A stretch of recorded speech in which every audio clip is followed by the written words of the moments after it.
Hello guys, and welcome back. So another simple little video here, just stupid little maintenance things. This one is going to be a fuel filter cap. Well, fuel filters, but this video is because customer tried replacing their fuel filters and stripped out the cap. So now I have to get this cap off and put a new cap on, as well as a new fuel filter. So what I'm going to show you is the tool that I use to do this cap and to do all the fuel filters on this. And on the 5th gens, the same socket works for the back fuel filter, and then now on the new 6th gen 25 plus Cummins, it is the same socket for the oil filter and both of the fuel filters that are mounted on the engine. So what we have here is we have this socket right here. Let me pop her off. This one is a 28 millimeter. It's a shallow 28 millimeter,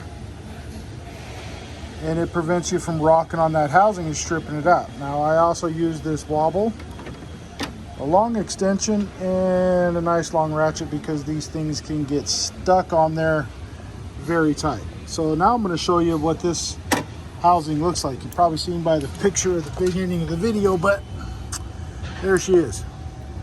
And as you can tell, she is nice and stripped out. How am I going to get it off? A lot of ingenuity. It's really going to take something. Probably have to break it off in pieces, but anyway, that's what we got. All right, so once we get that broken, stripped out cap off there, we're going to have to go back together with the new cap and the new filter. So let's talk about that really quick. The reason why these things get stuck so bad is two reasons. One of them is they don't lubricate the O-rings. I just dunk it down there in that fuel and get a little bit of the fuel on it, and that provides adequate lubrication on that O-ring. The other is people just seem to over tighten that cap way too tight. You just got to literally bottom it out past the O-ring until it snugs up, and then that's it. You don't need to crank these things tight. Just because I'm using an 18-inch ratchet does not mean that I'm going to put everything I got into that thing to try and tighten it down. It's literally just a snug up. And of course, check for leaks when you're done. Now, what are we going to use for filters?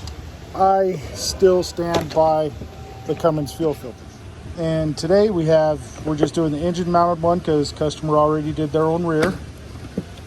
So we're going to take this one out of the box and let's have a look down inside here.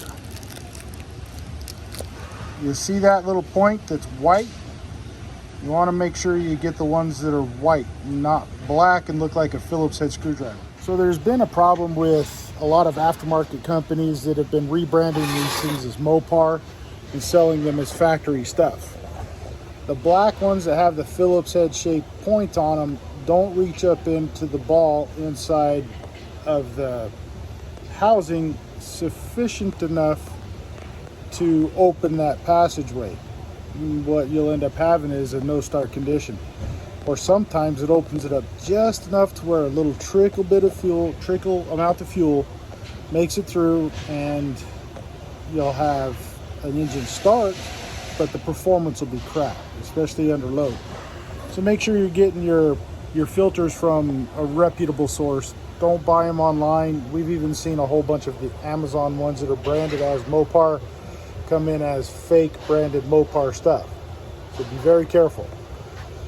And as far as any aftermarket filters, there's several companies out there that are reputable, but be safe. Buy them from the dealer. If you have a problem, it's on the dealer, not on you. But anyway, we'll get done with this, and this customer will be on his way. Just got to make them happy. Change out that one filter, new filter cap. Maybe this will help some of you guys out by knowing that socket is out there for you to get. But I'm going to get this going for now, but you guys have a good one, and hit that like, follow, share button, and thanks again. Peace.